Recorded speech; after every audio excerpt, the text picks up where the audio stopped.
then let's think of, so the Y project offers a number of tools. Some are technical, some are, well, they are in origin technical, but the idea is that they can help in social processes, in decision making, in getting people, in bringing people together. Leir has also talked about the guiding process that Goyener offers to both municipalities and local people who want to set up their energy community. So maybe we'll go back to the first speakers and say, how do you see those tools? Do you get, after these presentations, a feel for what they can do to you, how they can help you?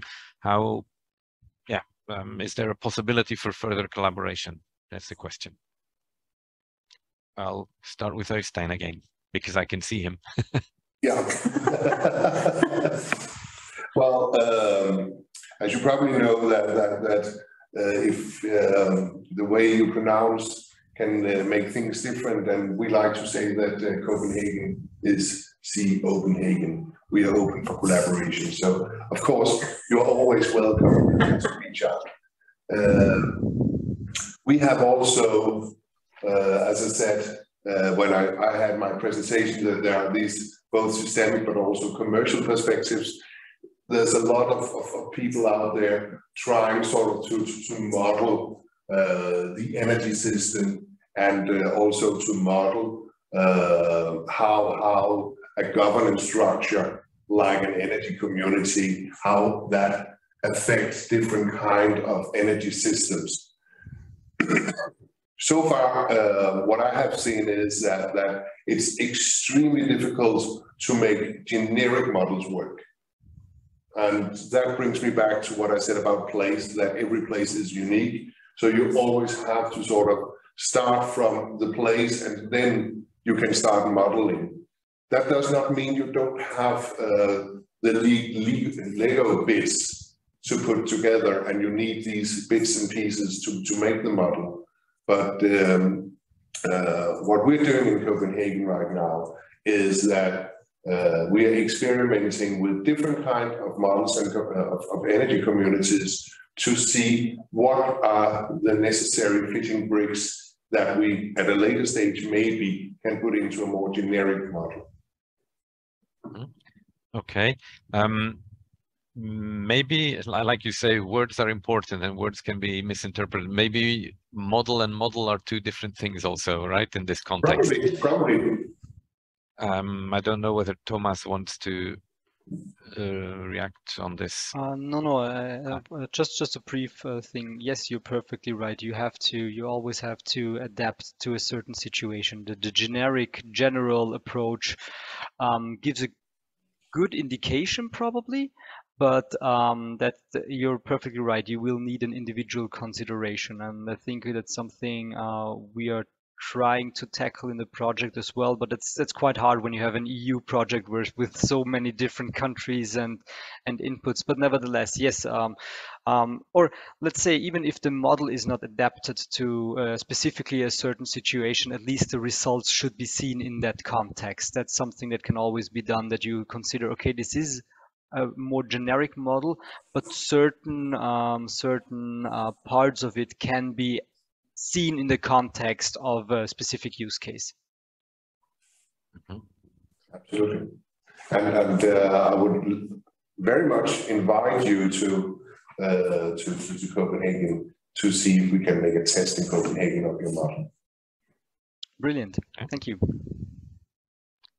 Okay. Don't know whether Albert or Jaroslav have anything to contribute. Okay, maybe for myself, just maybe similar commenters from Copenhagen. So if we should know more about the model, it was just a short presentation, and I didn't know about the Y project before, so I'm sorry. So maybe we saw some more like a technical issues than the precise modeling of the consumption in the households, like the issues with the static of the roofs and with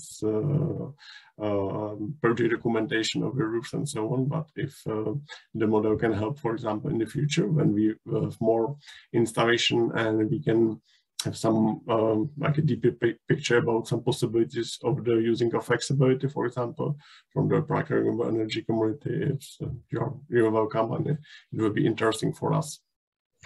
Yeah, that I think we're just now on the verge of getting everything together. So we're just at the puzzling mode where we have the bits and pieces and munching everything together. And I think a more technical description and maybe even a presentation of what the tool then can actually do as a real life presentation. That's something that can be done in the future. And then I think it's also more graspable what we're doing, because now it's quite superficial, the presentation, of course, because going too much into depth would take up a couple of hours. Yeah, but of course there will be the possibility for that soon. Okay, perfect. Albert, do you have any? Yes, I mean, always open to learn and to know other experiences. I'm with these energy communities. The thing that sometimes I think is that since the legal framework, it's not the same, but at least we don't have at all here in Spain.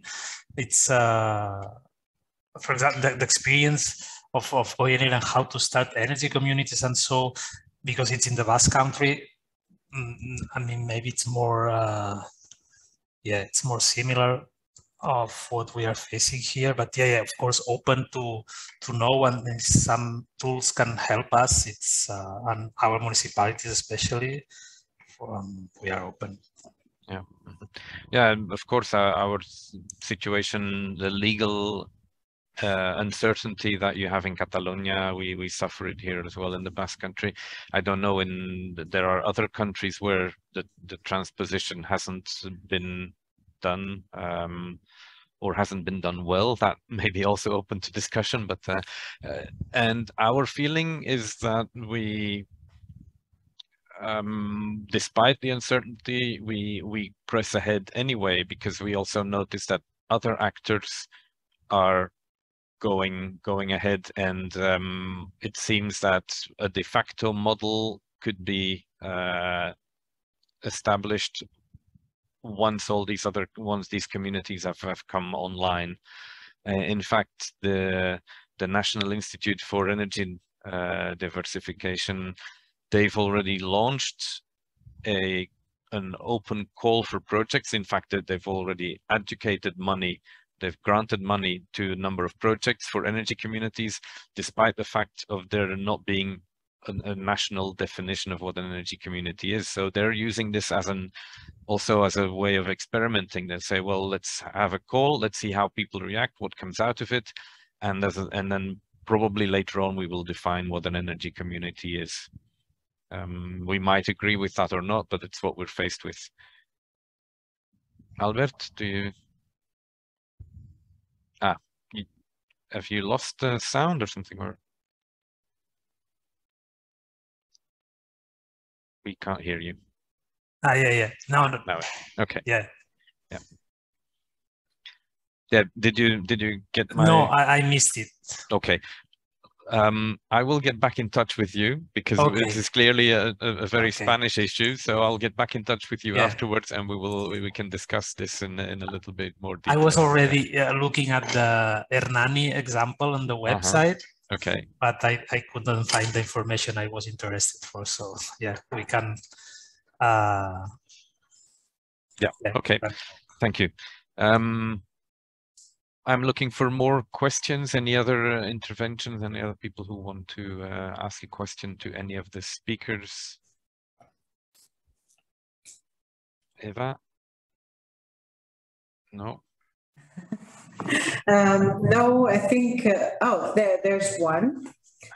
Is there a way individuals can be part of an already onboarded energy community in your